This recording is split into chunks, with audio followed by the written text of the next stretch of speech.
Thank you very much for having me here today. Well, and just before Naomi joins us on set, she's one of the 3 lady pro golfers that we've got. There's a story such that when you were doing the introduction about this last year, there was a story that, you know, looking at how much money is in the Kenyan pros have won at the Magical Kenya Open, I think less than 2% of the total prize fund ever since it became a DP to a world event. And to try and make sure that the $2.7 million pumped in by the government, there's a good chunk that stays home. I think one of the things to recognize, I think golf has been growing steadily over the years. Way before even independence, so we've had more than 50, 60 years of very good club level golf, supported by the various clubs across the country. As that has grown into elite amateur golf, there had been a gap. There had been a gap between where we are with our amateur golf, our club level, more would call that recreational golf, and where we were with the Kenya Open. The Kenya Open, even when it was a European Challenge Tour, was still very high up, and there was a gap between where we were with our amateurs and where we were with the pros. And even as we elevated the event now to the DP World Tour, the gap even actually widened. And it became more and more difficult even for our own pros to progress past the cut in these events. Because the field, with that kind of a prize money, the field is a very competitive field for our pros. So there was a gap, and that's why we came in and introduced a tour. We wanted to bring in a tour that does 2 things. Number one is provide enough playing opportunities for our pros.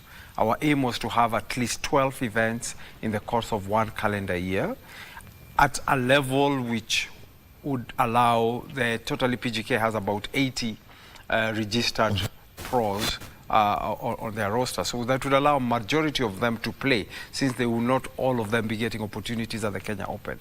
So that was number one. Number 2 is that for them to sustain a reasonable income as professional golfers. So these 12 events that we created were basically to also bridge that gap. And I'm glad to say that we held 11 of those plus the Q School, making 12 events since March last year, distributing at least 22 million shillings in prize money over that period. And we've had a steady entry throughout all the tours, not just from Kenya, but across the continent, giving again our local players the best opportunity to gauge themselves, give themselves a practice opportunity. But we also realized that as we're opening the space and creating an opportunity for men pro, we decided to just bite the bullet and go the extra mile and allow our ladies to also join us. So from the word go, we had ladies, we had made this a mixed tour, allowing ladies to participate and our top amateurs to also participate. And I think as a result of the same, we've seen, I think, 2 ladies turn pro, and I expect we'll also be seeing some of our elite men amateurs also turning pro as we go into the Kenya Open.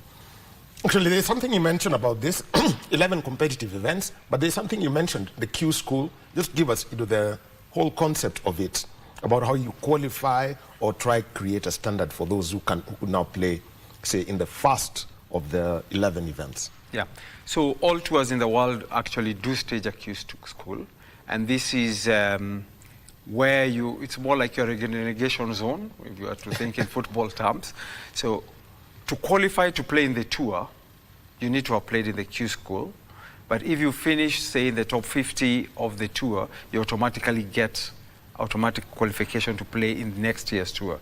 So as we go into season 2, we'll also have a Q School for those who did not participate or those who did not make the cut and will need to re-qualify. So as the tour becomes more popular, and the slots obviously are limited to how many people can actually play, you need to earn your slot through the Q School. So it's usually the first event of every tour.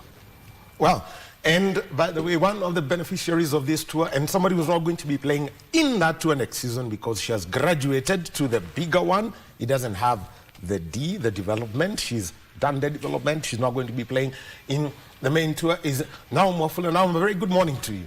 Good morning. And, you know, it's been a very big, I mean, your story, if told, at times looks like something out of dreams, fiction, everything. But at the end of it all, you have been competing against the men for quite some time now. In the Safari Tour, Yes. you pulled up one, you pulled a major one on them. I'm sure they went, I'm sure many of them left their golf kits first to at the club just to try and have it settling. But the development tour for you and the impact it has had on your game. Let's start there. Yeah, so I'm grateful that we've had this platform that was brought to us right here at home. Right now we are able to compete at the highest level, and it's been a tough journey, and I'm grateful that they've given us ladies the platform to compete with the men. So far we are 3 female professionals, and this, the Sunshine Development Tour, it's really given us an amazing platform and a good reason for us to turn professional. Okay, and let's just also talk about, you know, your experience. You've played against some of the best in the world. You have played at the LET in Vipingo when Kenya has hosted that. You've also had an opportunity to play in Germany, courtesy, you know, of having your performance here. What is it that is so about the golf scene in Europe and trying to compare it with what you have around here? I will say the Sunshine Development Tour East Africa Swing is something very close to the level in Europe, because right now we are competing at the highest level. And in Europe, I got the opportunity to compete at the highest level with the ladies, with my fellow females.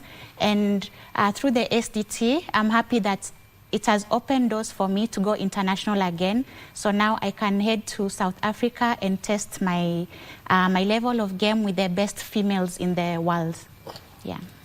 And the other part of this story that I would like to ask is looking at aspects of coaching and how you know, such that you can keep competing, because the thing about professional golf is it can be brutal on a player. If you don't make cuts, then you don't get paid over that time that you're playing. What are the ways that you're going to be working to ensure that once you join this Sunshine Ladies Tour, then it is something that you can be consistent about with? Yeah, so with golf, you can make money through different ways, through coaching, through touring. And before the SDT, we didn't have a platform to make good money here at home through touring. But now we have that. So most of us professionals, we had opted to coaching. We were making money through coaching. But now with the tour, we have opportunities to play and to coach. So of course the games are back to back, many games. So we have, it's just how we manage our time, because we still have the passion to coach, to train the young ones. So we'll continue coaching. It's just managing the time now, how the time for training, time for gym, time for tournaments, and time for coaching. And you see, there's something I want you just to respond to. You have, over the past 12 days, 11 of them were on the course. There was only one rest day. Thika Greens, Karen, and Royal.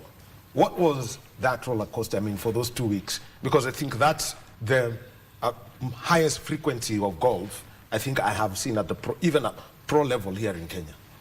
Yeah, this is the very first time in the history of Kenya where we have professional events back to back. And it's actually a really good thing it's given us females a platform, and the men are more than prepared ever for the Magical Kenya Open that's coming up.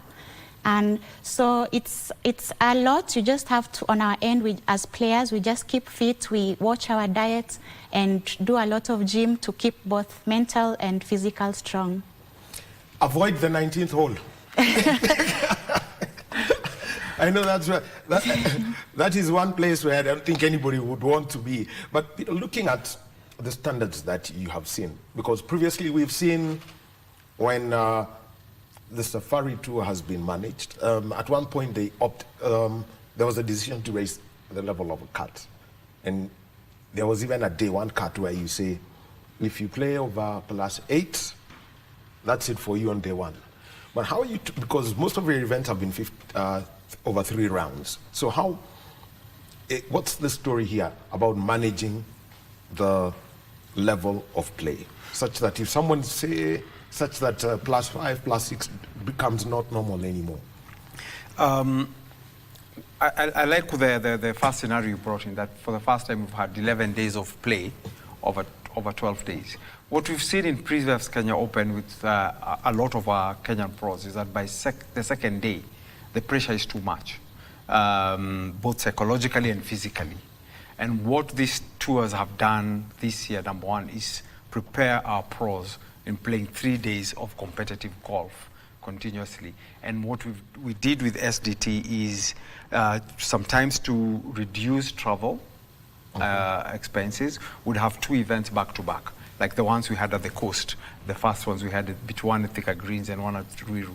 What this has been doing is building the capacity of our players to handle not only the physical pressure of being on the course and maintaining consistency over 3 days, but stretching that to 2 back-to-back events. So we do believe that with what we've done at the Sunshine Development Tour and what has happened at the Equator Tour, our players more than ever before, a total of, I think, 16 events between the 2 Kenya Opens, would be the most prepared lot for the Kenya Open. If you remember, 2025, we didn't have a single event that they had played. We had to, just do one event very quickly to know who's going to qualify for the Kenya. So this is the difference. So we expect to see that at the Kenya Open, we expect to see more birdies and more pars and less bogeys as we go ahead into that event. And we've also seen it across. We've had a very competitive field. Even the overall winner only won 4 out of 11. And we've had quite a number of winners distributed, including the top amateur winning one of the events. John Legirma, that was yes, royal, yes. Yes, he did win at his home club. That was really dramatic playoff. Exactly, but that's what we want. If you, in any sport, if you create domestic competition so that it's not one obvious person who's going to win, you then start slowly raising the standard. You'll find that people actually put in more. If you're winning all the time or losing all the time because you're only playing at the Kenya Open and getting knocked out, you don't even have the motivation to go in and put in the work. So we believe that this is going to help our pros put in the work, put in the coaching that is necessary as they go in. For us, the reason we started this, the vision was to create a platform. Not that actually just going to elevate our golfers to the next. And we're really happy that in our first season, we're actually seeing 2 pros proceed to the main tour. So we'll be asking ourselves in 2026, we could actually have more than 2. We actually almost got one extra one into that. And Celestine. He just a little bit, he would have made it to the main tour, but he can still play on invitational. We did have a ladies pro event in this country. This is the first time. So no wonder we have had 2 other ladies turning pro this year. So with this pathway, we expect to see more. Yeah. All right. And, there's something just want to come back to is now that the barrier a standard has been set for the first season. And let me just come back to, what was happening back about the Safari Tour. You have a +9, that's the end of it for you. Day one. Yeah. And for this event, what's the next step to ensure that, number one, there is consistency? Because it's interesting that anytime you look at the leaderboard, you'll realize that if somebody just looks at day one, the next, they just go to the tournament office and say, I'm out. We are first of all ensuring that we play with the Sunshine Tour standards. So that's very important for us. That's what earns the tour, our own, the East African swing, the credibility it deserves. So in fact, if you've noticed, and I know you've come to the golf courses as these games are going, we've always had two, let me call them referees for now, officiating the event from the Sunshine Tour. And this is to ensure that the course is laid out to standard. The rules we follow are the same rules. So as Naomi goes to South Africa, she will not find strange things. It's the same rule. So we are not going to change that. We're going to stay in the same competitive level. We want the Sunshine Development Tour, East African Swing, to grow. The next stage for us will be to host a main tour event as our grand finale. So sponsorships allowing, that would basically be where we are looking for, so that at the final stage, probably before you get to the Kenya Open, there's a higher tier event, one level up, which brings in the top golfers at a slightly higher level into the country to better prepare our players. Right, I'll be coming to cost management, and actually because I know it is always something to negotiate, and also the commercial aspect of it. But now, talking about, you know, playing at the highest level, your home course is PGA rated, Vipingo. So which means that there's a standard that has been set. The playing conditions always have to be up there. And this is what you're going to find in South Africa. Every course is basically pro golf ready. They can hold a European Tour event anytime. I mean, the Sunshine Tour is one of, you know, the few in the world. What is it that you see about playing on a tough course that every aspiring golfer should know? I think it has prepared me overall well for the STT events that I've been doing, the practice facilities that I got at Vipingo Ridge. They really prepared me well, and together with the STT events, I feel more than prepared now, ready to test myself at the highest level of golf in the world. Yeah. If you had to speak about, you know, the different aspects of the game that you would want to see improve and you have some consistency with, for example, we know Dismas Indiza, you go to any paper, it doesn't matter. The first thing you see is long hitting. So off the tee, he's just right up there. But for you, where is your strength? What would you like to strengthen? My strength is my mental game and my long game. I've been working on my short game for the longest time. And when I played with the girls in Europe, and I've been playing with the men at the SDT, I have learned that short game is very crucial when it comes to performing well. Like I watch sometimes Njoroge Kibugu's videos, and his putting is really excellent, and most of the times he's winning, his putting is A game. So I have been having a higher average putting for the last few events, so that's what I'm continuously working on. Yeah. You also mentioned about the gym and golf. Yeah. And I think for the first time I've had golfers speak about gym seriously. Take us through that gym regime that you have to take, because you have to stay fit. You're walking 6-7 kilometers a day. At times, if you're given an 11 a.m. tee off, that means you're smack in the middle of the hot sun for another 3 hours. Yeah, so personally, I do gym 5 days a week at 5:45 in the morning. I was told to reduce it to 3 days because 5 days is too much considering we are back-to-back games. So I'll say gym, it's not every player does it, but it is crucial because it helps gain strength. Personally, I do a lot of leg work. I do a lot of mobility, arm work, which is so crucial when it comes to competing. And we are working 4 hours every single day. We are out there on the range every single day. So gym really helps me to be both mentally and physically strong. The mental game. You say Yeah. you have a what's this mental game now? Golf, you don't only need the physical strength, also mental game is crucial because there will always be that bad shot which you didn't expect, and it's how you come back from that, how you fight through 18 holes after having a bad hole or after hitting a bad shot. And with golf, you have to be in the moment. Yeah, so I will say that's where I'm mentally strong. Yeah. Well, we'll be coming back to you. I know you've got to leave in the next 7 or so minutes, but Bwana Gashero, let me come and talk about course management. Because anytime, for example, you go to thicker greens, Roiro, or if it's Mudaiga, Karen, or that, you've got to speak with the club management. And if the Sunshine Tour want a particular standard, for example, very fast greens or farm fairways, you have to negotiate with them so that the members, when they go out there, they don't say, "Umefanya kiwanja ikuwe ngumu."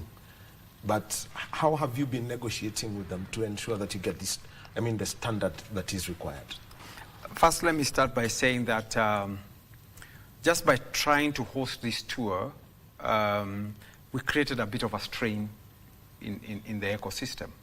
The clubs are privately owned by the members, and obviously the management of each of these clubs have to consider the needs of their members almost first. So you can imagine us calling up clubs and trying to get 3 days and probably a 4th day to do a pro-am. So that in itself meant that the number of clubs that had dates available in our first season was quite limited. So we didn't have a lot of choice across the entire clubs. And not that the clubs were not willing, it's just that the commitments that they had already done, either with the other club sponsors and so on, and therefore getting 3 days and sometimes request for 4 days was already a strain on the clubs. So first I must really thank those clubs that really accommodate us over the period. The other thing that we're doing is that by hosting these events, we are looking across the entire ecosystem. We are not just looking to improve the standards of our pro golfers. We are also looking at the caddies, and we are also looking at the course itself. So clubs are quite receptive to the new way of doing things. Clubs are quite receptive to how better they can make their courses up to par. There is no club that wants to be left behind or to be substandard. So everybody wants to have the best possible greens as per international standards. So one of the things that we hope to really activate from our agreement with the Sunshine Tour was some of the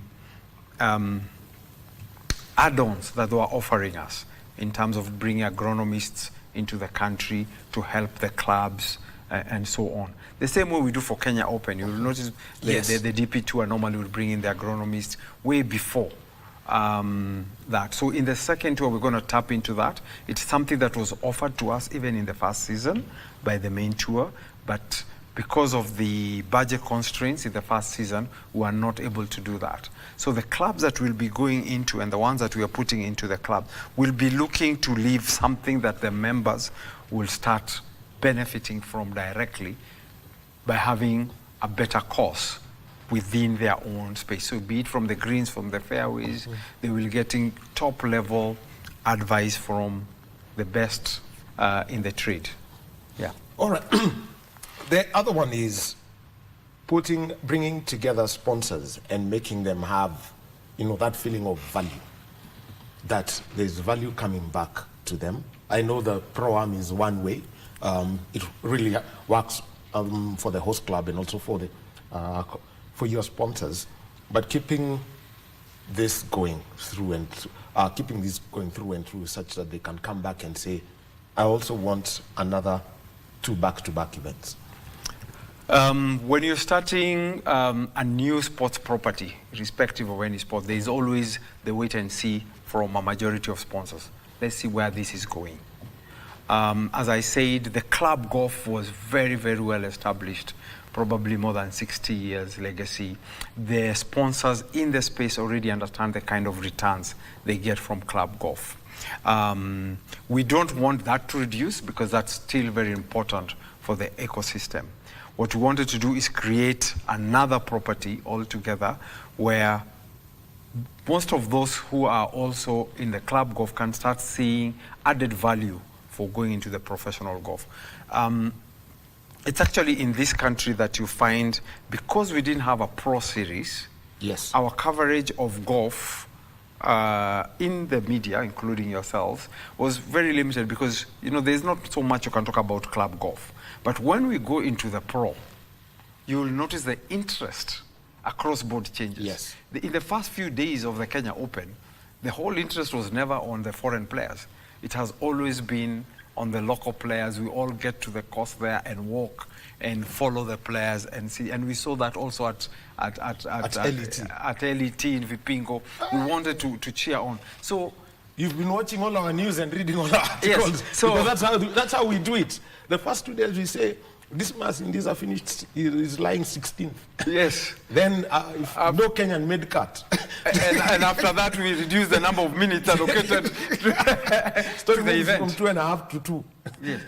So this platform is going to create an opportunity because we are now saying that having 12 competitive events, allowing our sponsors to have almost an always-on presence in the golf space, allowing our media to have content, and we've been having our events covered very well locally, and we really must thank the media for that. But we've also had, through the Sunshine Tour, we have a deal with SuperSport, so we get over 250 minutes on at every event on that. So in terms of value, we're creating that value for our sponsors, but not just to sponsor the event directly, which is important, very, very important for our survival, but also to look at an opportunity for our own pros to get sponsorship. Because you can imagine, if in 2025 we had, you know, Bitco, Betika, Johnny Walker, a number of these corporates really wanted to support the pros, but they were not getting much in return because only 8 or 10 of them could play at the Kenya Open, and the whole year there was nothing. Now they've had an opportunity with a paying platform of a total of, I think, 16 events, where the pro golfers can actually give back some return to their sponsors. So we want to build the entire ecosystem. So some is going directly to the pros. For example, for Naomi, we know that for her to earn this card, we can all celebrate for this, and we expect that after the Sunshine Tour, she'll be going even earning invitations to the European Ladies Tour and so on. But it means that she moves to South Africa. It means that she has to pay rent somewhere in South Africa, get a coach in South Africa, start paying transport. So that is going to be, and she might not be able to get the little coaching money that she's been getting within our, so we now need her to get direct sponsors, otherwise the pathway is going to collapse. So it's important that for the pathway to remain, that at every level of the ecosystem, we get funding for it. Yeah. Naomi, I know you asked that you want to leave early because I would like to talk about Joroge, you know, and what it means overall. First, you know, because he's mentioned, you now have to relocate for the next 1 year. We definitely know that if you're around, you'll probably be playing in a PGK event. Kuje utishia wanaume vizuri. But how you're looking forward to the next 1 year? Let's start there. So the Sunshine Ladies Tour, it's the season starts in February to May, actually. 9 events within the 3 months. So that's what we've been preparing for. With the help of our chairman, they've been helping me to try and negotiate sponsorship because, as he mentions, it will cost a lot for accommodation, entry fee, KD fee. There's a lot of costs, and after the 3 months, I'm really hoping to get invites now to the Ladies European Tour and hopefully end goal to the LPGA, to the Olympics. So this is just the beginning and an amazing pathway, which I'm very grateful for. All right. Yeah. Now, Ofola, thank you very much. Now you've got to leave. Phineas, maybe you could just help unhook as she leaves. Thank you. Mr. Gashero, let me just now come and talk about the men's side. We've seen Njoroge Kipugu. He's broken through to this Sunshine Tour proper. He's been there before, and so it means that there is now a conversation that that's another player we won't see for quite some time, because he can't play in the SDT unless he comes for these others. This is now trying to, have an impact on it. From the conversations he's had, because he's tried it before, what's the main ways that people can support him now? He's been a sensation. I mean, topping that order of merit, topping the point system that you have, and and also now he's got to prove his worth down south. Let me first say, even as Naomi leaves, we had a total of 133 professionals men play the Sunshine Development Tour. We had a total of 60 amateurs that played. So if you look at the men field, it's approximately 180 entry throughout the entry. So for someone like Naomi to come in, I think number 20, let me just find that somewhere. She came on 23rd. So just how many, you can just see where she was ranked, 23rd out of approximately 180 men. So you can see the level. For Njoroge, I think it's quite interesting to see he won 4 out of the 11 events, proving really his consistency in play, and even as he goes to the Sunshine main tour, this is like any other sport. We must allow them to move from primary school to secondary school. And as a person running the primary school, you must be happy that the children are graduating. They are not staying there with you. If they are staying there with you, I mean, you're not doing a very good job. And I'll also draw another parallel. I mean, we have quite a number of marathons. Let me go to an area that I'm more familiar with also. Yes. But we don't see Eliud at the Standard Chartered Marathon, do we? No, we don't. Yes. So we must allow this platform for others to grow, while sending the others to the world. Silver label, yes, platinum, all the way up to platinum. That's exactly what you're doing. So we'll not see Njoroge in our season 2. We should be playing at the Sunshine Tour, and hopefully he can also earn invitations to the PGA or other tours that, depending on how well he does on this tour. So it is an expensive affair to be at the pro level. That one is understood. But I would like to say at this level, he is able to produce a good return for his sponsors. So it's not just, it will be a really a give and take. He will be covered widely, he will be, and I'm glad that he already has a sponsor. And that would be a good investment for the brand that is actually going to sponsor him. And we are hoping that those other brands will start seeing the value that they are getting from sponsoring our pros at go level. So the ones who are now looking to get their guys to the second level, we could easily take 3 or 4 of them into the Sunshine Tour, depending. All you need to do is win 3 on the development tour, earn enough points, and you earn a card. But also for the ones who are on top, the people who came 3rd, 4th, would still be able, once in a while, push for invitations for them. So they will be able to play 1 or 2 events in the main tour that are held in South Africa or Rwanda. We're also going to have a complete Sunshine Tour event this year. And this is, I mean, it's known as the East Africa Swing.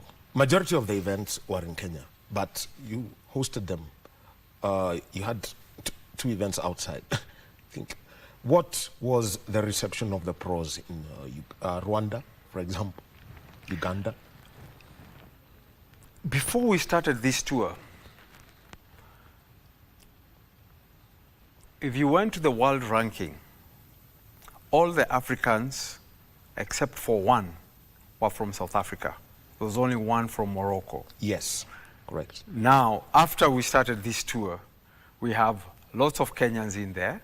We've had Nigerians playing in this event. We've had Ugandans playing in this event.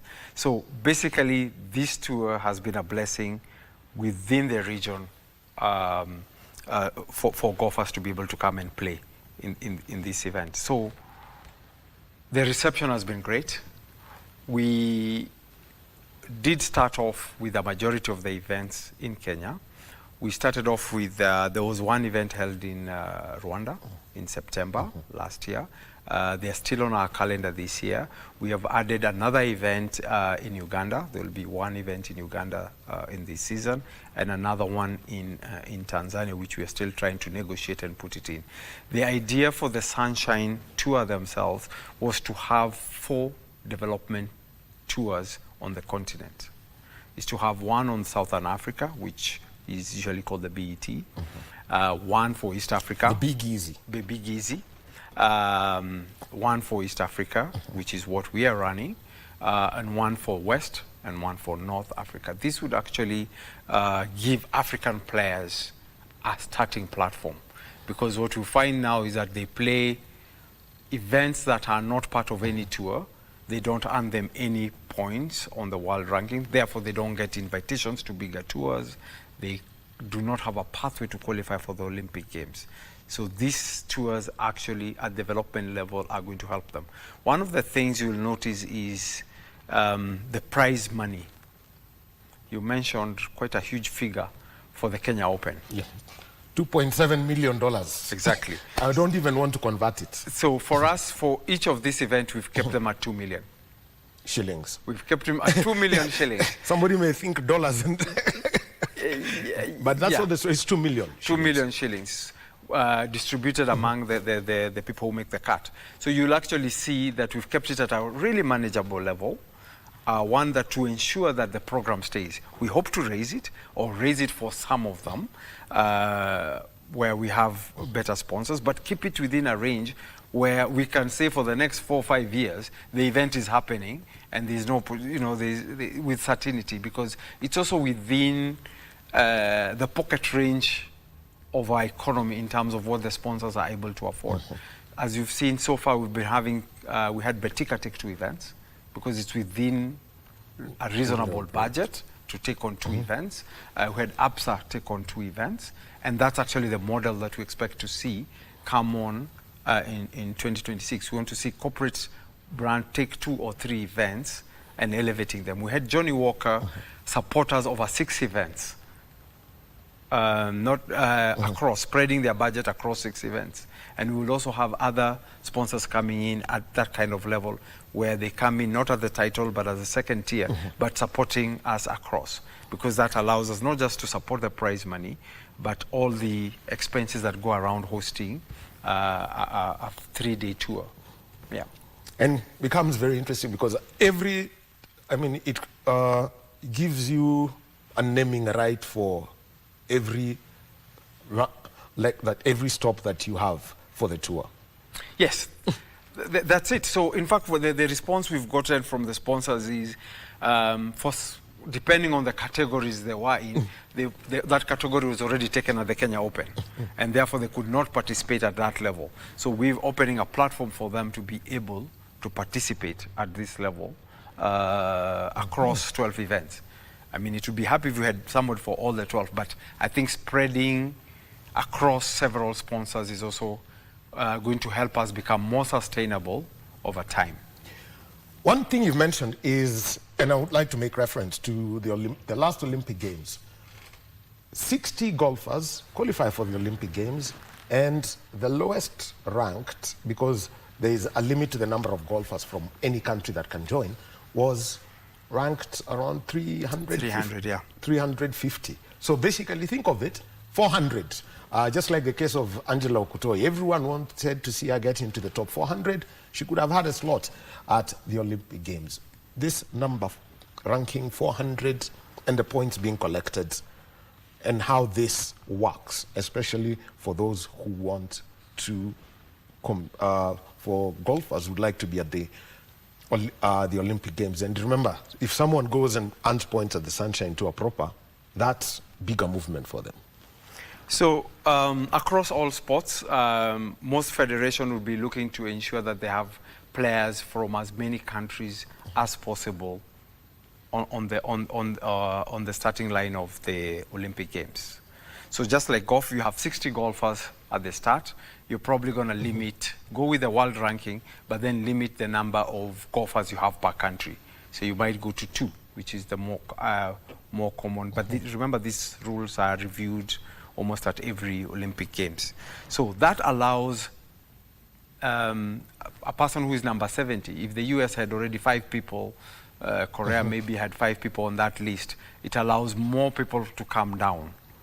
So what you want to do for our golfers is to ensure that you're really ranked very high in Africa first. Yes. Because an opportunity, if in the top 60 there's no African player in there, an opportunity will definitely be given to an African pro golfer. So you want to make sure that you are there. So how do you earn points? Now each event, depending on where you finish at the event, has a different point. The Sunshine Development Tour is probably one earning the fewest points. The Sunshine Tour will be earning higher points for Njoroge. So in the next season, he should move faster because he's moved. I mean, they just got into the world ranking and he's already at something like 1,500. He's now, look, current OW ranking 1359. 13, yes, because the results for current, before I wrote, he was 1,500 before the results came from the current event 2 weeks. So he's now at 1,300. So if he's playing in the Kenya Open, so I expect if he makes the cut there, that is he might actually drop to below 1,000.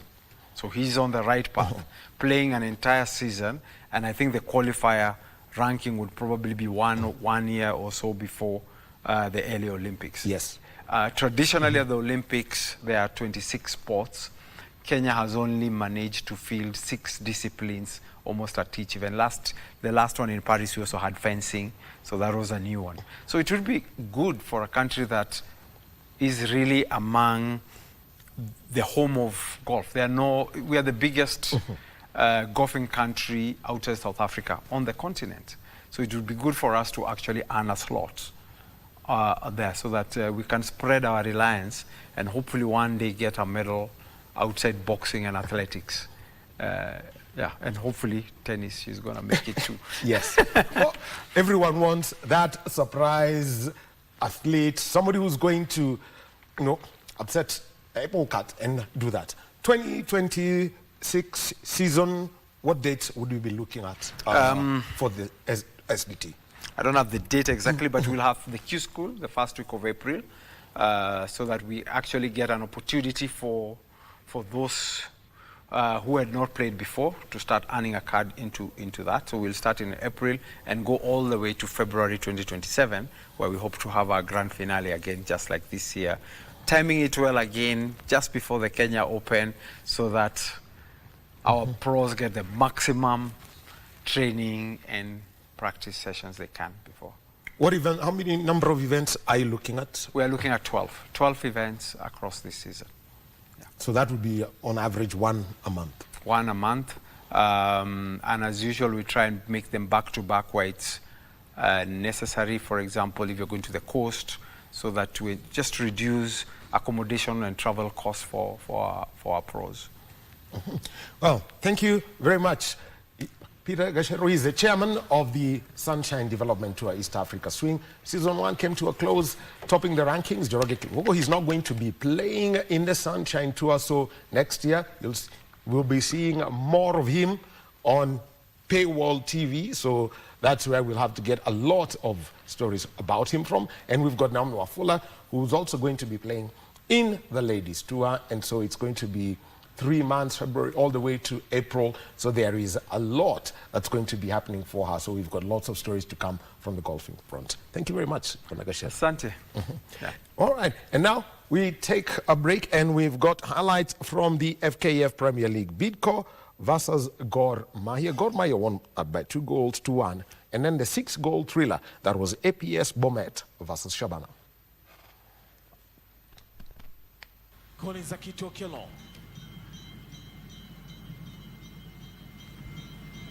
Brian Moya, Kito Kelo, Michael Bodo Mundi. Inageuza upande wa pili kumtafuta Mkosti ama Ngala Mwambegu. Naletwa nani? Thomas Marcelo Wainaina! Brian Moya anasema mafuta yameshika moto sasa. Weka samaki hivi. Hii ni boli yake Antonia Julia. Anasema naweza nikawa na matatizo 99, lakini Kogalo sio mmoja wao. Goli lilivyopatikana kwa upande wa Bidco United. Ama Numbegu Ngala kwake Thomas Marcelo Wainaina. Hapa Sylvester Wino aliruka na kupiga upepo, lakini Brian Odomboya alikuwa na timing nzuri, kichwa bora kabisa. Wote walishia kutazama tu mpira kuishia kwenye nyavu. Brian Odomboya anapata goli lake la kwanza msimu huu akiwa na Bidco United na anakwenda kukatiwa ngoma. Kogalo kwenye mafuta ameanza kwa haraka. Onyona kwake Ebeneza Edukwao, nyota wa zamani wa Bechem United pale Ghana. Ebeneza Edukwao natafuta mguu bado. Ebeneza Sifwa Inkum!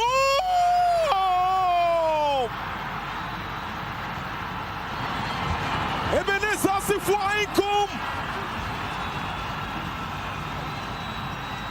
ametoa bunduki ambaye amepenyeza kabisa. Super substitution yake chance Akono. Huyu sasa ndiye anarudisha kwenye ramani, anarudisha kileleni kwenye theluji. Ebeneza Sifwa Inkum ananyanyua mashabiki ya Kogalo ndani ya Kasarani, ambavyo walivyolazimisha kitu. Brighton Onyona kwake Ebeneza, anasema Ebeneza alimwona Ebeneza, kutoka kwa Ebeneza kwa Ebeneza. Huu ni Ebeneza Edukwao, lakini aliyefunga ni Ebeneza Sifwa Inkum. Alitana mali hii, sasa ndio thamani, licha umri wake, experience na uzoefu unachangia. Ebeneza Sifwa Inkum aliletwa kuwapa furaha na Kogalo, na ndio ambaye anawapa zoni. Sasa mizani ipo katikati pale. Goli lake la pili tangia usajili wake. Brighton Onyona, Enoch Morrison na mcheza Mavi na Muka.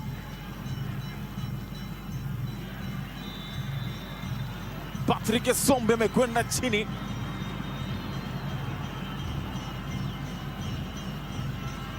Napata mpira kutengwa Kogalo. Mpaka sasa hajaonekana aliyekuwa ni mgumu ni nani.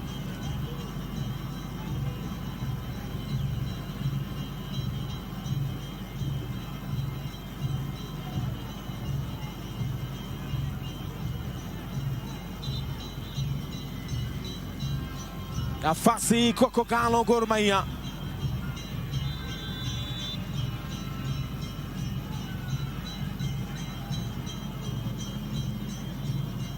Kati naletwa ndani huku, bado nafasi.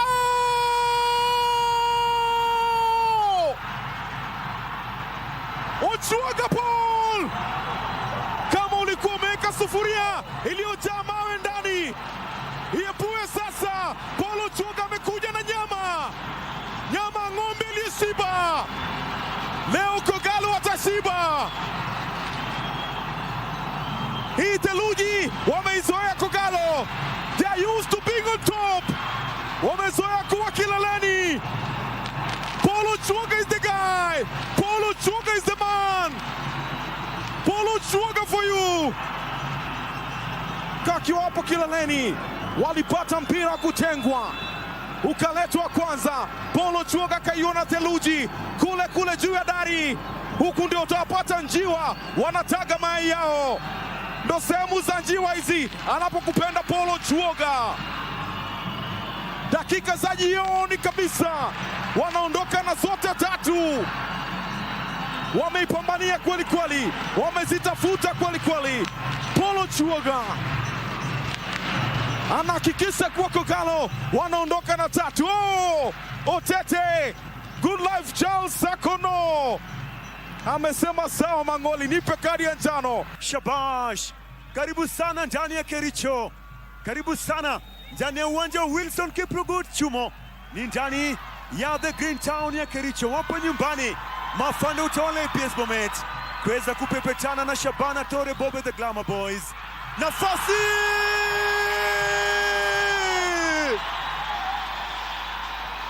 Philemon Nyakwaka, mapema kabla hata jogoo alfajiri hajawika, alitafutwa Philemon Nyakwaka, akautuliza tu, akawatoka. Ilikuwa kama fifu hivi. Stephen Otieno Chieng, TJM, wewe hatutaka kuiona tena. Alitaka kudaka, ukamtoka mkononi. Stephen Ochieng Otieno.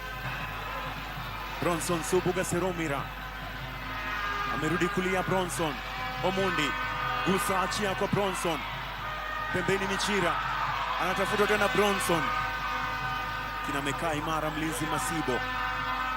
Second ball yake Brano Lega,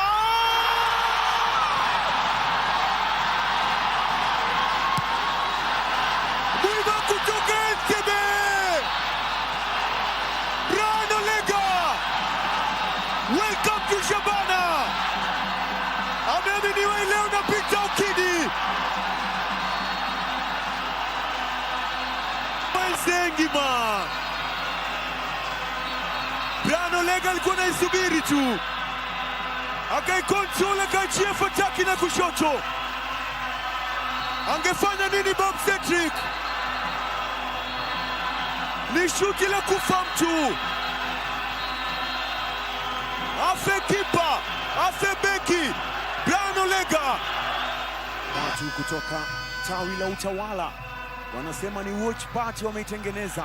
Nafasi Brano Lega. Olega!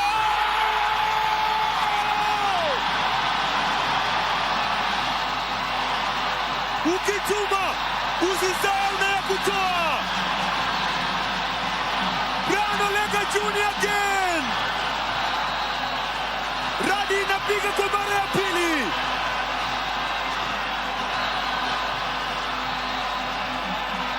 Brano Lega Junior.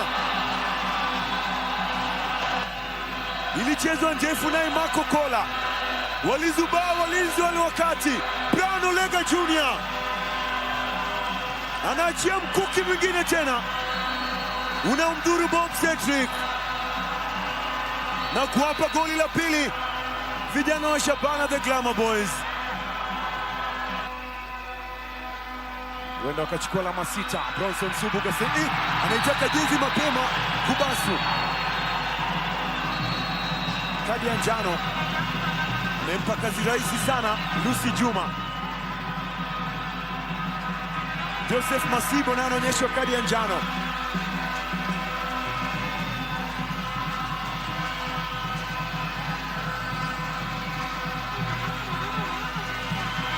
Kadi nyekundu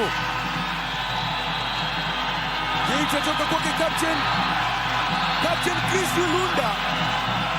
Chris Wilunda, Captain Chris Wilunda anakosa nidhamu kabisa. Afande Wilunda amepandwa na jazba kabisa, anaonyeshwa kadi nyekundu. Wakati anataka kurudi mchezoni, anapata pigo kwa mara nyingine tena. Afande Chris Wilunda anakosa nidhamu, afande, na anatolewa mchezoni.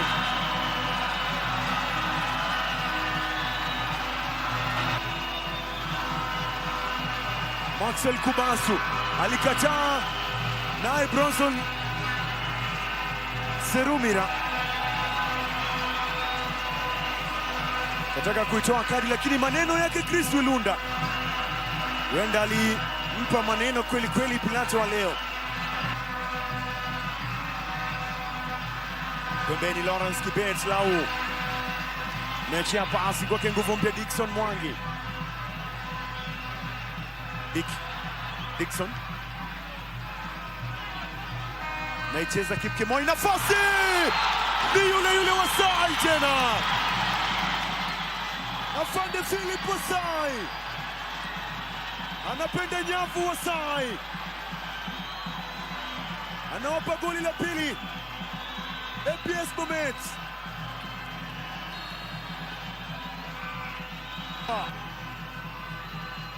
Alitisha Dickson Mwangi. Akaijaza cross ndani. Evans Kipkemoi akaicheza kwa Super Sub mwenzake Philip Wasai. Magoli matano, mkondo kwanza tulishuhudia magoli 6, jumla ya magoli 11. Mechi yenye magoli. Lawrence Kibet! Amini unachokiona. Lawrence Kibet Lau. APS Bomet. No look pass yake Hilary Juma Saba. Akaimimina ndani Lawrence Kibet. Bonge moja la goli.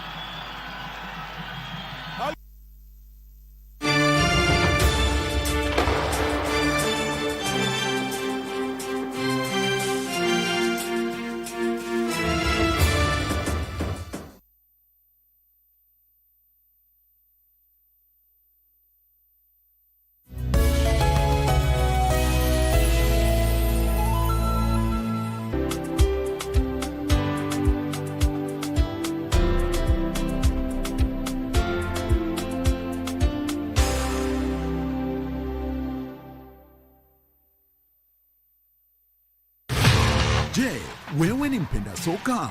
Na je, wajua kuwa KBC mwenzi wako wa dhati michezoni anakujali?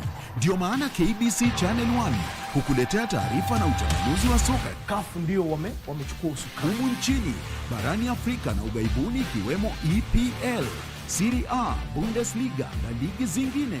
Mashabiki pia hutuzwa kwa kujibu maswali kuhusiana na soka.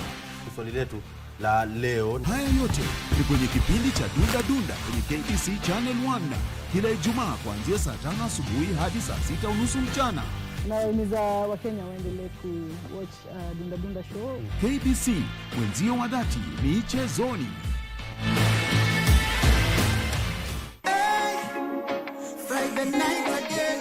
Greetings in the name of the Most High, Jah Rastafari. My good name is Marley Moses, the positive warrior, alongside... Yes, sir, DJ D-Rage, the baddest, each and every Wednesday from 10 p.m. on KBC Channel 1 TV. Tunakuletea the biggest reggae party in 254 in a yard extra. Extra niceness of reggae music. Extra dose of entertainment. When the thing is nice, we have to do it twice.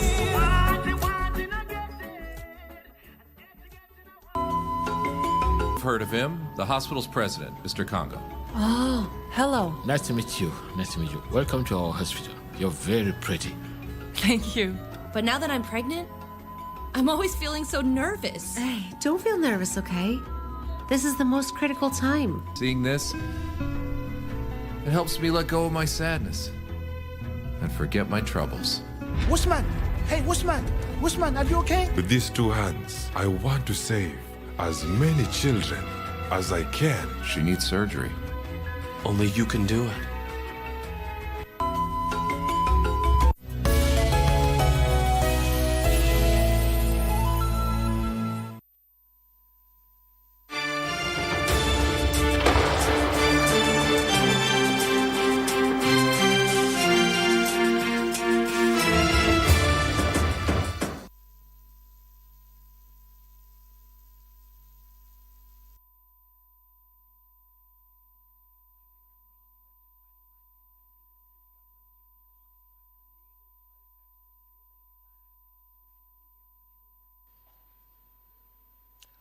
And welcome back to Sports Check on this Monday morning. My name is Daniel Wahome.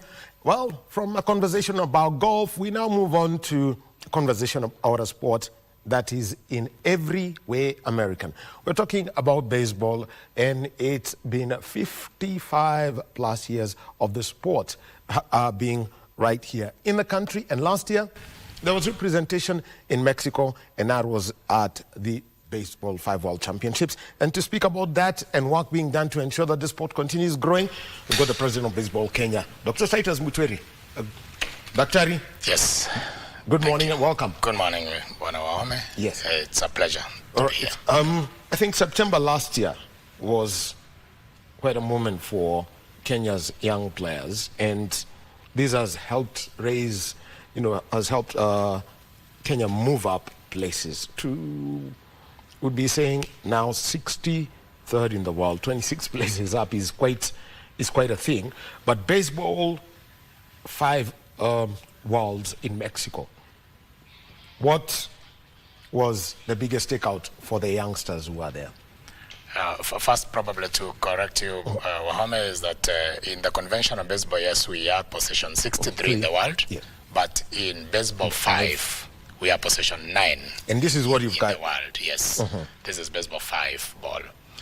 We are position 9 in the world. And September, as you've put it, was a defining moment for the Kenyan players, baseball 5 players, because when we started this journey in 2023, qualified at the East Africa regional level, we went to South Africa a year ago, and we qualified for the World Cup. And we lost to Ghana in that qualification. And when we went to Mexico in September last year, no one had prepared for Kenya because all the teams that were there, 16 in number, from Europe and Asia and the Americas, they didn't think that there is any strong contender from Africa who is going to, show them dust. But as things happened, we left that tournament as position 5 in the world. And we lost only 2 matches, one to the reigning champions, world champions, that's Cuba. And we had an issue with the pitch, which we complained about to the management, to the LOC. The next game that we lost was against the hosts, Mexico.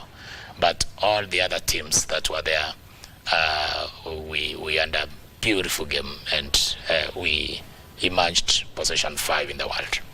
And one of the things about baseball 5, the nature of, we know conventional baseball is an outdoor event. Yes. This is now indoor.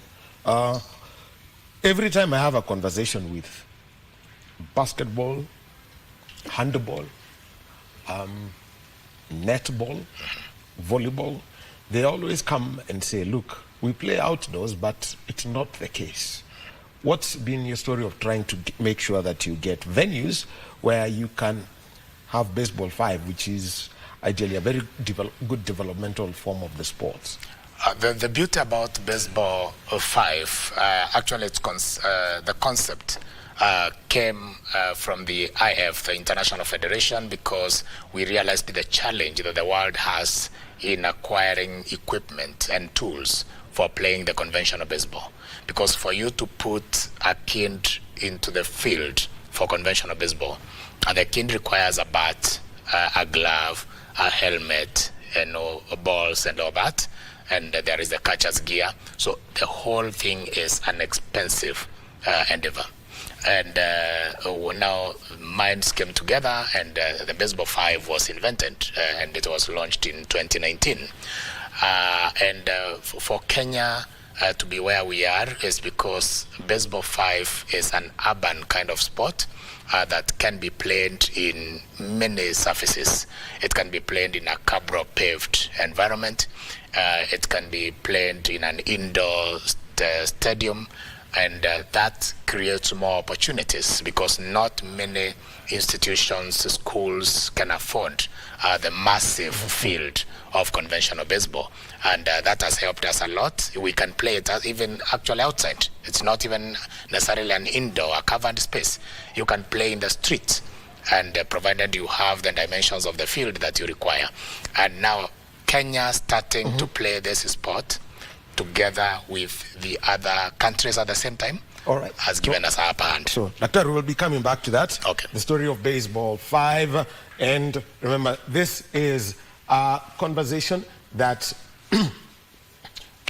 we are having here because, number one, the sport, just like any other, it needs a lot of infrastructure. It's not an easy sport to, I would say, have.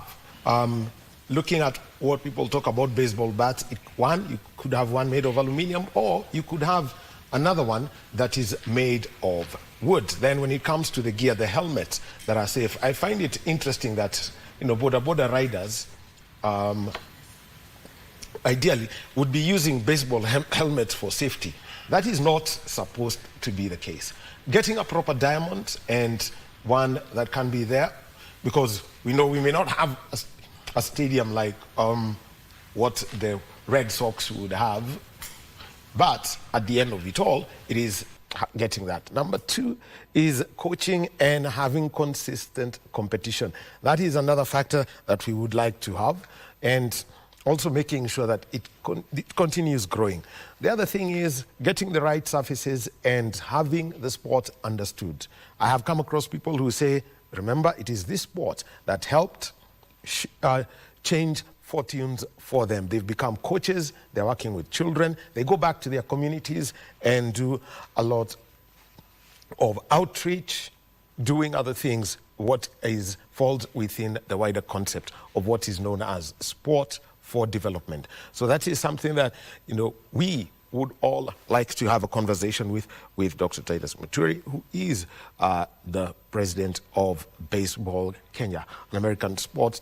56 years on, what can we be talking about the sister sports and what everyone has got to do? And also, he's got a yellow ball here that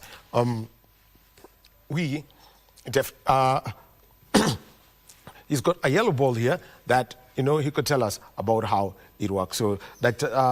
Muturi, you could just, hand this to ball feel to it? me. Yes. Yeah, okay. Because this is a little bit different. Yeah. Because it feels more like a tennis ball, only without a little bit of fur that is there. So that is what is not there, because we know about the leather baseball. Yeah. So that is ideally what it should be. So, yes, this is for Baseball 5, and he is also going to help us, understand how this is played. So, Dr. So that people understand, and we do it. So, first of all, Baseball 5, you've got 5 players and 5 players assigned. Yeah, and the whole team is comprised of 8 players. So we have 3 on the reserve, but we have 5 players on the pitch. The beauty about Baseball 5 is also a dual gender sport. And that is a big thing because across the world, because not many sports are played by both gender, same pitch, same time. So every time that the players are in the field, we have either 3 boys, 2 girls, or 3 girls and 2 boys. So that sense of equity also comes in, and also supporting the girl child to know that what a man can do, the girl child can also do. And the other thing about Baseball 5 is there is also the aspect of safety, because the conventional baseball, is a hard ball played using, either metallic bat or wooden bat. So the kids need to be introduced to it in a very careful process for their own safety, for the security of other children. And we don't have, in the country, we don't have everything put together for that kind of widespread and growth and development. As you've said, well put it, we need a stadium, the diamonds. We also need bats that are not manufactured in the continent. We need balls for baseball that are not manufactured in the continent, and gloves and helmets. So the coming of Baseball 5 was a breath of fresh air to the space of the African continent because it only requires 1 ball, nothing else. You don't need bats, you don't need gloves, you don't need helmets, and also the kids are even more secure So you can introduce a child to this sport and they'll pick it up without going through a lot of security measures. And even the schools, we have now worked to introduce this to the Kenya Institute of Curriculum Development. And baseball 5 is going to be a sport now taught and examined in the CBET curricula. And it will be taught actually in grade 11. And kids in senior school are going to pick it up as one of the elective sports that will be taught in class. That also means that the spread of the sport will be very rapid in the coming years, because schools are going to pick it up, and it will be something important for each school. And it's urban. We don't need too much space. Schools in the urban centers can pick it up. They don't need a large diamond field, size of a soccer field or more, to play baseball. Now they have options. I'll be coming back to that aspect of curriculum, because it has triggered something. And since you're also from academia, at least you would help us, people understand how this now comes in. But I want to come to equipment. Yeah. Because you say, let's start with the bat. Yeah. Whatever it is. What is it about this wooden bat? I know in cricket they say the willow, but when it comes to baseball, what is it about the bat? Do we have enough lathe machines here? Do we have the right skill set to make a baseball bat that can be accepted in Cuba, Puerto Rico, Japan, or the US? Actually, the bat is one of the bat and the glove are part of the challenging equipment to get. And starting with the bat, when high-level players use the wooden bat, but we don't have the kind of hardwood that is used to make the bats in the South of Americas.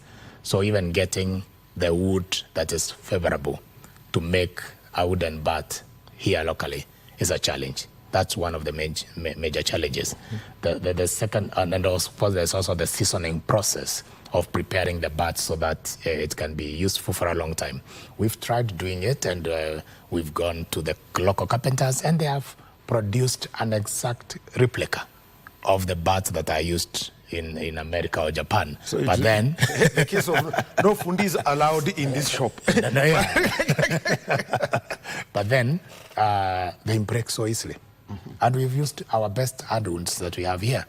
But when we go to the field and upon batting for some few weeks, then it breaks. And the breaking of a bat is also a risky event, because splinters. You'll be left holding only the base and the other one will fly away.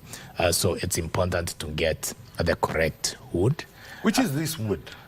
The name is gone, but the best woods, hardwoods that we have even in Congo and all that, are not good enough for this. So there is a specific type of wood. I need to check that. And it's found in which country? Well, I know that we have some South American countries that have them, but also the expertise of now preparing that bat through a process, a seasoning process that will make it, hard and stable upon heavy batting and contacting the ball, because the baseball ball is thrown at a very high speed by the professionals, close to 90 miles per hour. And now you have wood, and the ball is so hard. So upon contact, the bat should withstand that for for a long time, so many hits. So we are yet to get to that level. And that's the other challenge. So yes, we have a challenge with the bats, but we've tried to make them. Our carpenters here can produce an exact replica, but it's not good enough in the quality. So that is the wood. Yeah. The aluminum one. The aluminum one is, of course, it's not available because we don't have industry that are producing those equipment, and that's a major. I know. We know our sufurias are aluminium. I know, but our sufuria, it changes shape quite too often, and so the type of so the workmanship. The workmanship needs to be good. So ideally, what you're saying is that we need to call on people in the sports industry who are interested, and we are now talking with some Americans, and they are surprised that we don't have an industry in the continent that should be producing this equipment. So we are relying on a lot of importing, and it's expensive, and there are customs duty to pay and all that. So that limits the growth of the sport. However, we are still growing. I don't know whether it's time, but we just held a continental qualifier in December last year, from 5th to 7th. And for the first time, we gave opportunity to countries like South Sudan for their first international event. And they came and they had a good spot. South Africa was here and Uganda was here. And it was a moment of glory for the children who play conventional baseball to showcase their expertise. Well, let me come back to equipment. Yeah.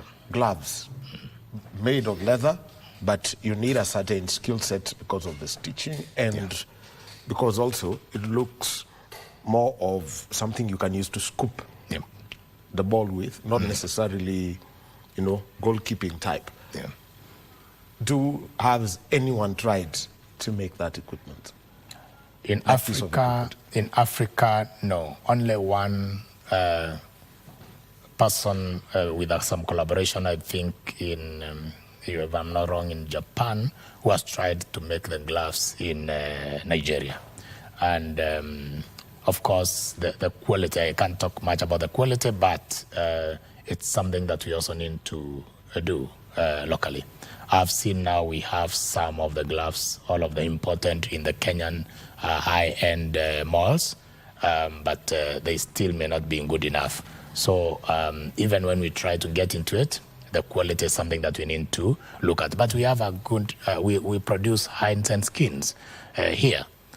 So it's something that we should think about so that we give the Kenyan child an opportunity to try this American, Cuban, Japanese sport, which has now gotten roots into the continent. And children love the sport. The only challenge is that the equipment are not enough. Well, you can see the opportunities are there. I think I've got to agree. When it comes to the wood, that may require importing, but it sounds very weird to import wood, but we import furniture. That's a finished product, but that's a different conversation. Overall, there's some work that's been going on over the past 1 month, and this is about making people understand. How do you go? I mean, you can go pick a football field that's somewhere. You may find a school with 6 football fields, but one can be picked. And all they need to know is how to mark out a diamond. And one that, fits all the regulations. How is this knowledge being transferred down? Of course, the fields may have different dimensions according to the ages of the kids. But first is to ensure that the schools understand the concept and where we are going. Because when we introduce this sport to the schools, children love it. And the kids want to keep playing.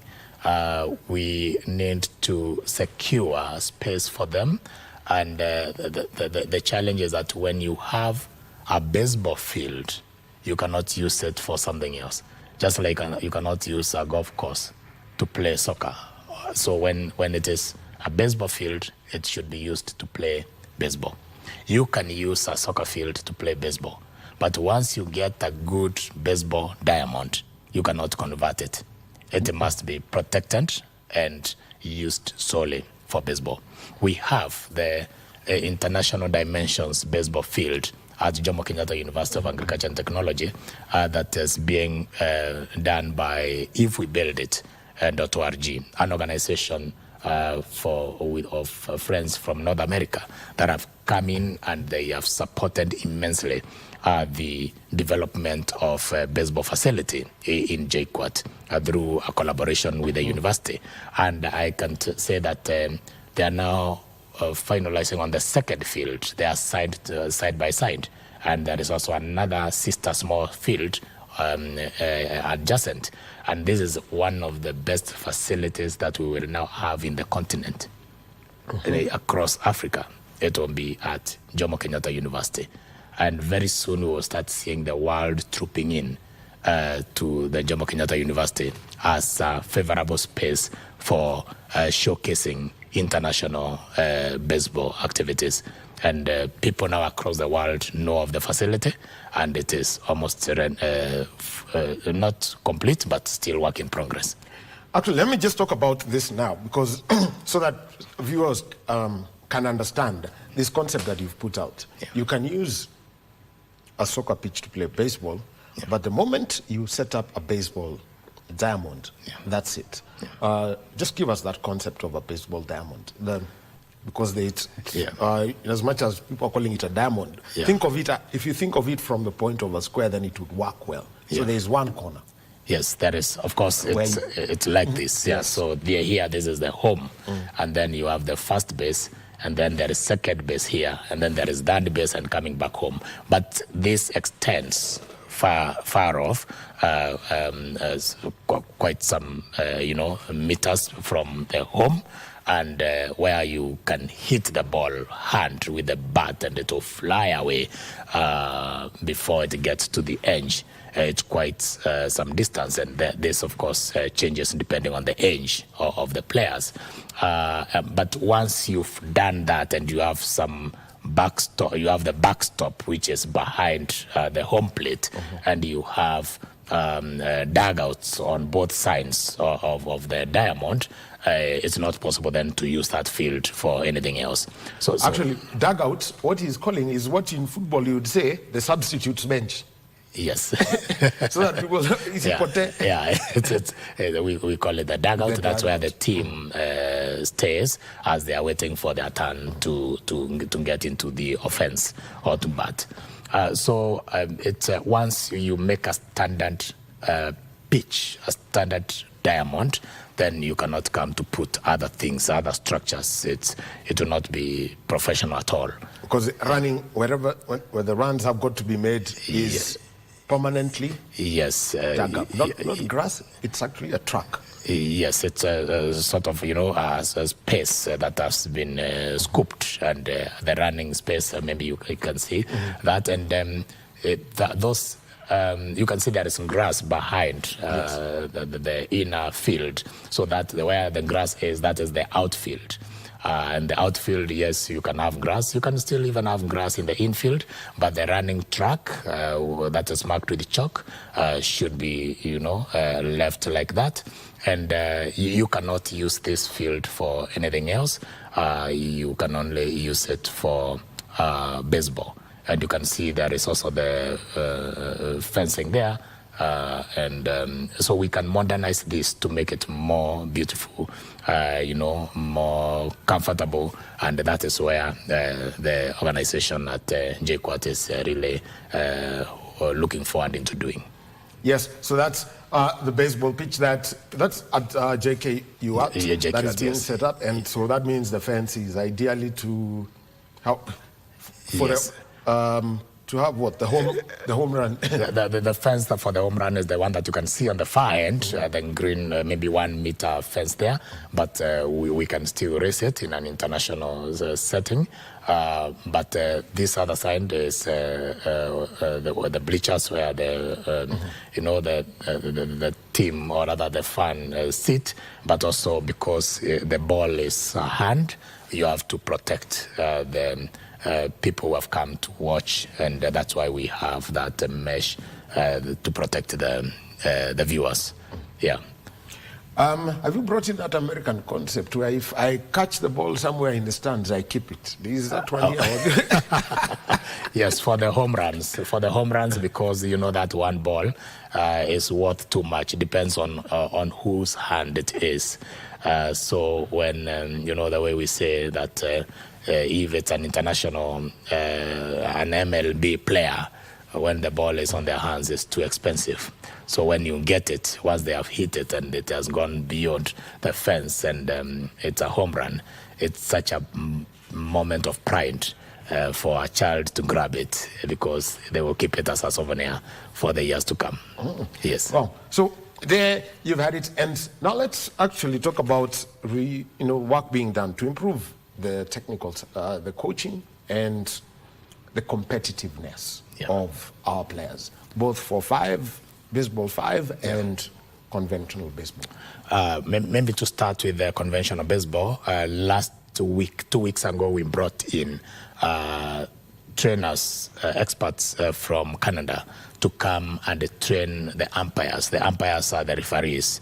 We call them umpires in baseball, to come train the umpires and the coaches. And they had 2 days of training, again, at the Jomo Kenyatta University of Agriculture and Technology. And by the time they were leaving, we have a solid team that is ready to continue with the extreme thorough coaching techniques, and also umpires that are very prepared to oversee the officiating of the sports in the days to come. And we want to continue supporting this process because from the federation and in collaboration with If We Build It, and Playing Global, because the trainers were from Playing Global, we hope that we can do this every other year, since getting trained umpires is something.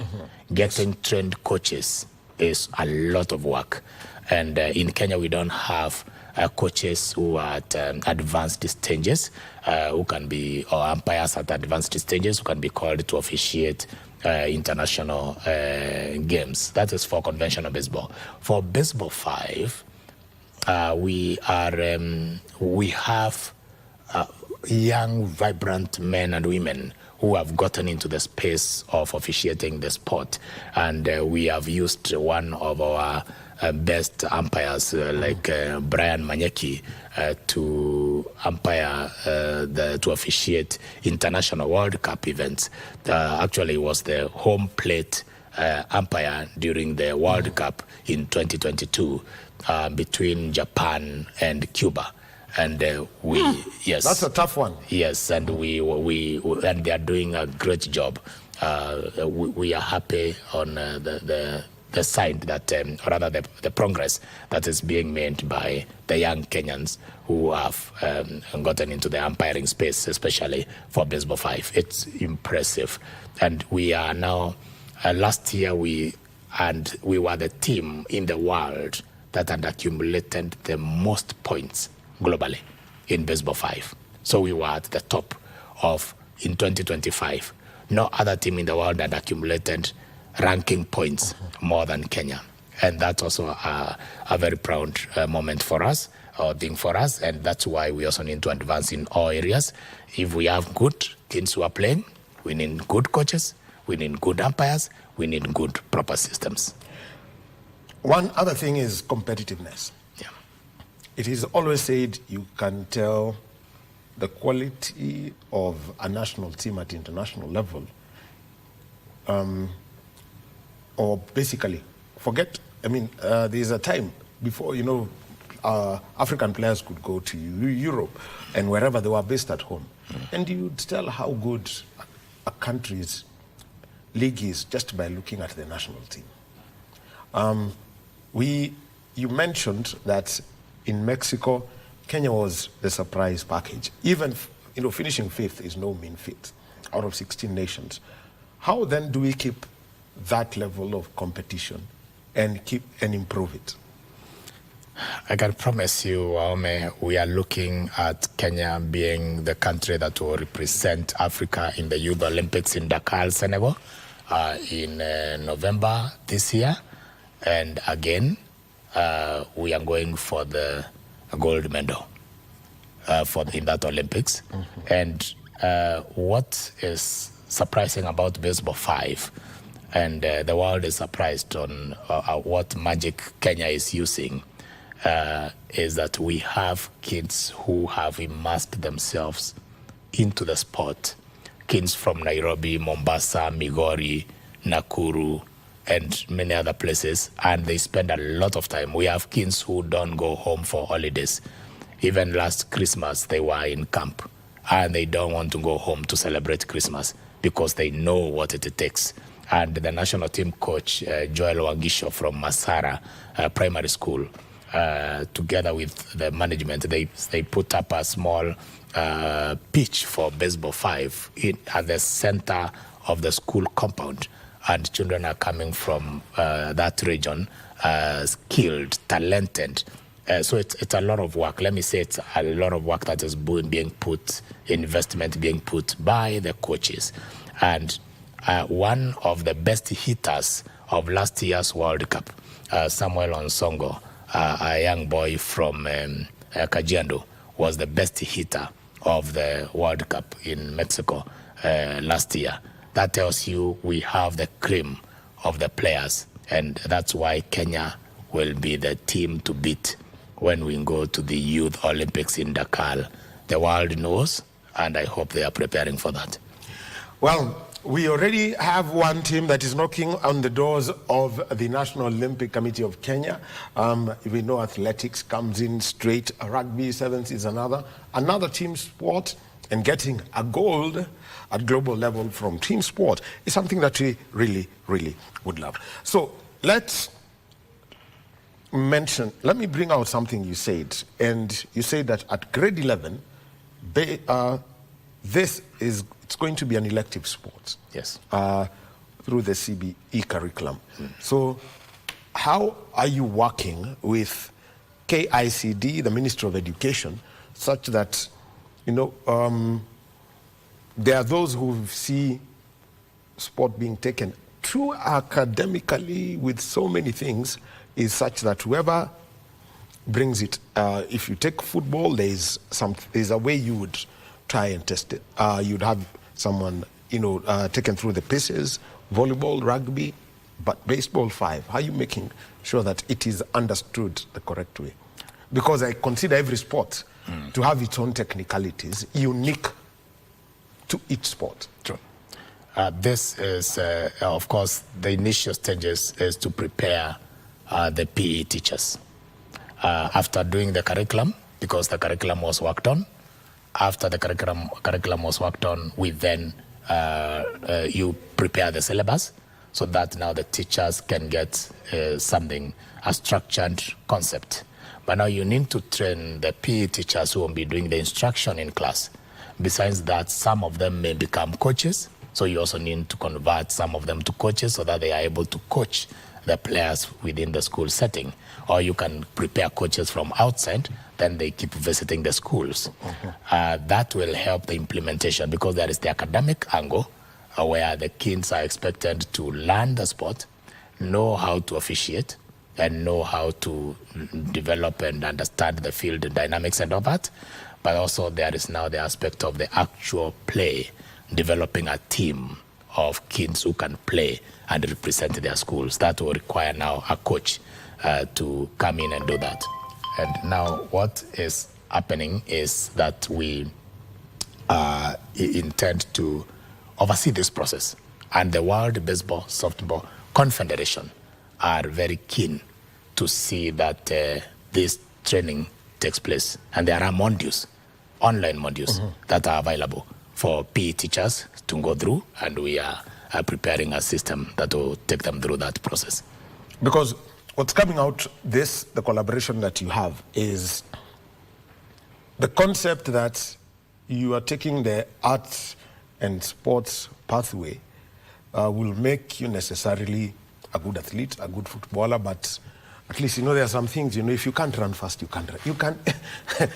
It's true. It's true. It's true. So that's what I'm coming to, is that you'll focus more on developing a technical understanding of the sport, rather than now the on-field, so that if this young person goes to the field, they already have an idea. They can either officiate or coach. Yeah, but what, and that's why we need to get it right.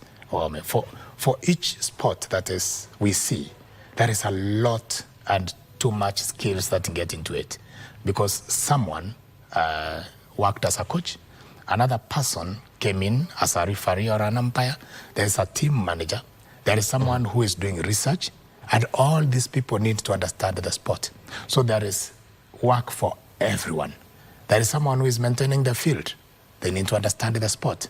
So when we prepare our kids to be that broad-minded for each sport, it's for the betterment of our development for each sport. And that is why I like the concept of KICD, that kids, should those who are taking the sports track being exposed to as many sports as possible. Some of them, and it's not a must they play. It's not a must, but they need to understand the concept. They understand the techniques. When they are researching about it, they know. When they are going to study about the anatomy of the body, they know each sport, which parts are affected most and all that. Some of them will become physiotherapists. Others may become sport doctors. Others. So at the end of the day, there is a lot of knowledge that needs to get into the mind of each child for as many sports as possible. Well, because that's one of the things that is, everyone's been talking about, but at least the clarification is saying this is understand the sports so that it doesn't become like football.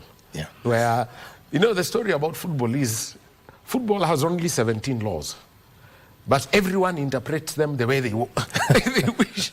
It doesn't have that many. You can imagine there are sports with 65 laws. But you'll find that there are people who understand them. So it's always good that we do that. Looking at major calendar, events calendar, you've mentioned the Youth Olympics as one of the targets for Baseball Kenya. Let's now take a look at the competitive levels or competitions, places where we can see, where anyone who wants to catch the sports can do so at very, in different places. Yeah, we hope in the next, we have, there is too much still because we also have the Little League. Little League is an organization that was initiated in the US that meets for world tournaments at Williamsport every year. And we've not been having a Little League in Kenya for some time. But we have now, for the last 2 years, we've piloted Nairobi Little League concept, where kids from various schools at the age of 9, 10, 11, 12, they come and play a minimum of 12 games against each other, and then we do a national tournament. We are launching this year's Little League on 8th of February, again at Jomo Kenyatta University, to give our very young kids an opportunity to learn the sport and grow with it. That's in 2 weeks. Yes. And now with that, I hope, and we have been talking to the African Europe region director, because our vision is to see kids get to Poland, because the Africa-Europe competitions are done in Poland every year again. And then from Poland, the team that wins, then go to Williamsport every year. But for Kenya to get to that level, there is still a lot of work to do, because also the regulations of Little League are quite stringent. We need to have so many measures put in place for security of the players. Each team should have a competent coach. Sometimes they even require the children to be insured. So those are very stringent conditions that, when you ask our kids how many have an insurance, sometimes they even don't understand, and the parents also don't understand where you're coming from. So we hope that we've done it in 2025, though not fulfilling every bit of requirement, but it was a completely successful event, again supported by, if we build it, the American Charity Affairs came to give them trophies, and we had the Deputy Head of Missions from Japan also present, and during the final tournament, and the children enjoyed the day on that 13th of September 2025. We are now we are having another season begin, and we are looking forward to giving the children of Kenya another taste of Little League baseball. From there, of course, we have also the Nairobi baseball community that is starting the tournament very soon. That will run for the better part of half of the year. And we shall continue preparing the teams for a few other leagues. There was some Baseball for Africa event tournament 2 weeks ago, and we are also preparing the national teams for the international tournaments that are ahead of us. Mentioned those international tournaments, especially for the let's say, the conventional and for the baseball 5. Yes. And with baseball 5, definitely, Youth Olympics that we already have put in one. Yeah. The next one, it will be the LA preparation for LA qualification, and we've not yet been guided by the International Federation on the path that will be used. So the qualification process, but very soon I know we will have some regional competitions, tournaments, and also the Continental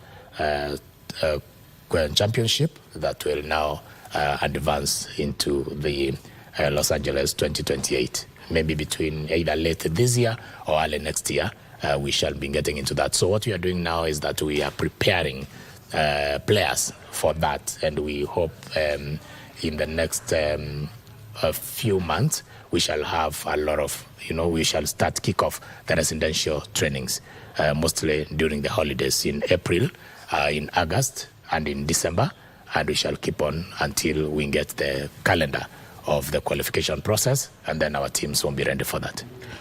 Well, and being an Olympic sport, I know the International Federation hasn't brought it. It's a very American thing. What would be the kind of things that, just from looking at, I'm just trying to think. Baseball in Japan, crazy. Cuba, very good. Puerto Ricans, very good. Very good. Yes. The Canadians, the Americans, it comes naturally at the Mexicans. True. But how then would you, for example, get to prepare some of our players mentally? Because, you mentioned at the start about how fast it is. Yeah. So what we are doing, it's a process, Wahome, and we have started collaboration with countries like Japan. We have a collaboration that... All right. Okay, let me interrupt you, Dr. Muturi. Dr. Muturi is the president of Baseball Kenya. But right now, we would like to take you over to Kitui.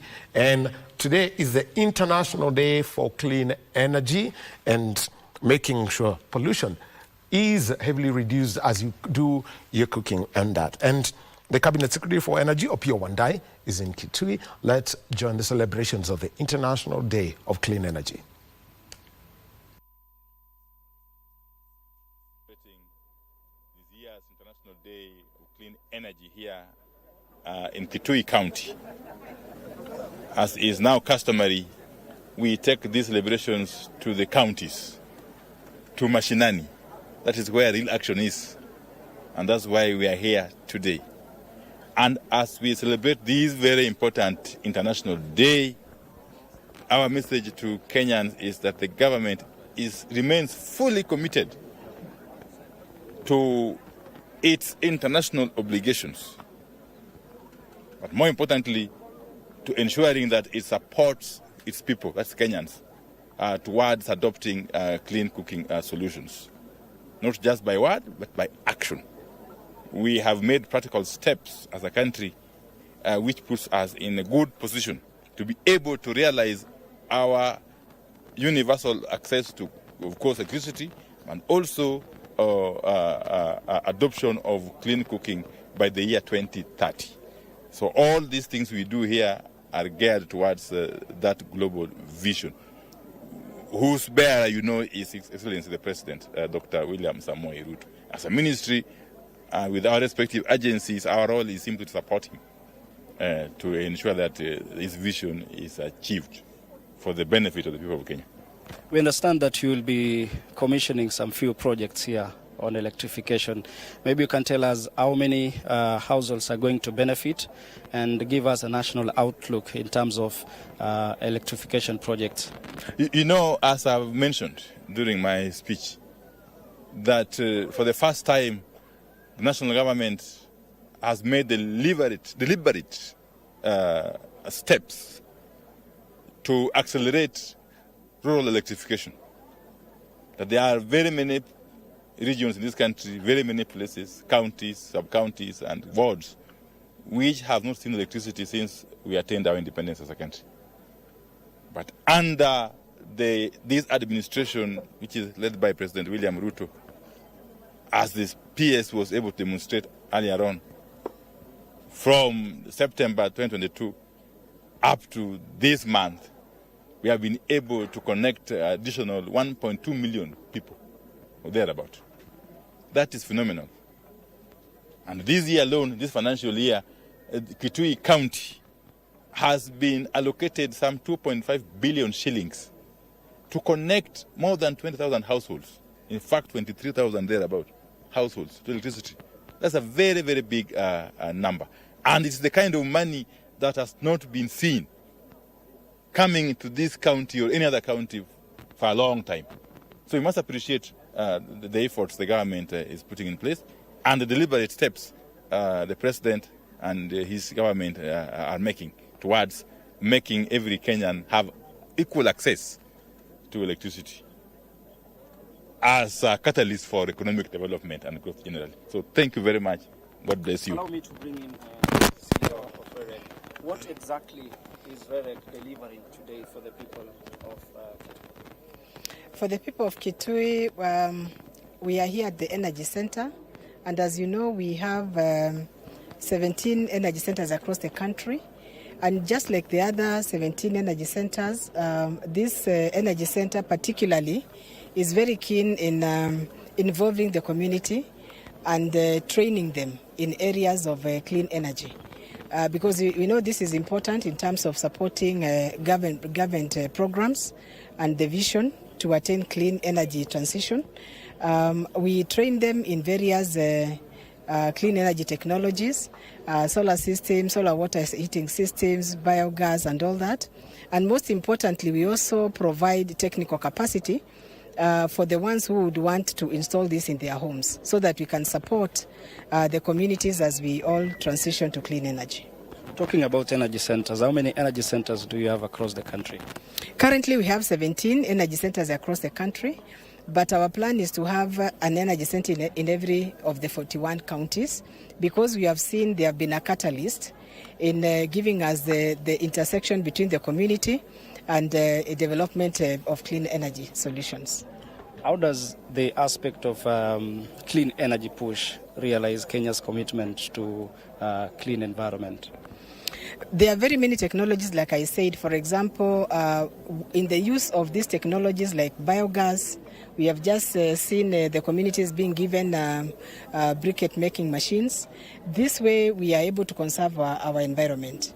We reduce the amount of trees that we are cutting and the emissions that we're having in the air so that we have people using clean energy technology. So this way we are able to contribute towards the use of these technologies. Thank you for making time for us.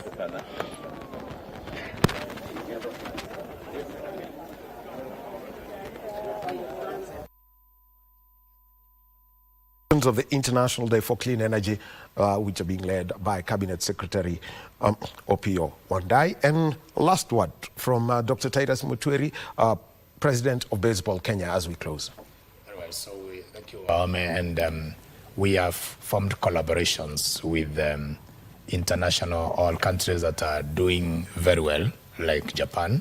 And later this year, we will be sending 5 kids to Japan for the World Baseball Children Fair so that they can get a taste and a feel of what it is to play and to experience the world #1 baseball environment. And we are doing this at a very young age of 10 years. And we have a collaboration now with the Japan Africa Baseball Softball Foundation that is running. They come here every year to run the Kenya Koshien tournament. And we are hoping this sort of collaboration that we are having with the best baseball countries in the world will help and grow the sport in Kenya. Well, thank you very much, Dr. Titus Mutwiri. Japan, JKU Arts. I see that connection straight immediately. Absolutely. I see that connection. Well, so thank you very much. It has been Sports Check Conversations on golf and now conversation on baseball. Thank you for being with us. Coming up next is Kurunzi Mashinani, followed by Tamrini. Our sign language interpreter has been Lucy Mora. Have a good day.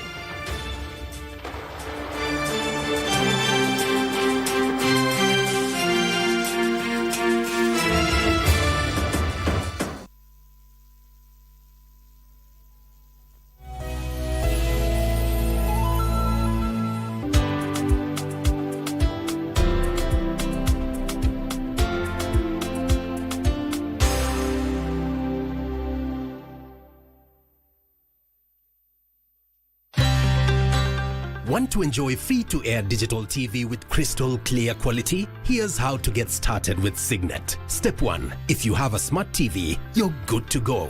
Next, connect the aerial to your TV. Now, do an auto search on your TV. Just follow the prompts on the screen. And that's it. You're now tuned in to Signet. Sit back and enjoy a wide range of free-to-air digital channels.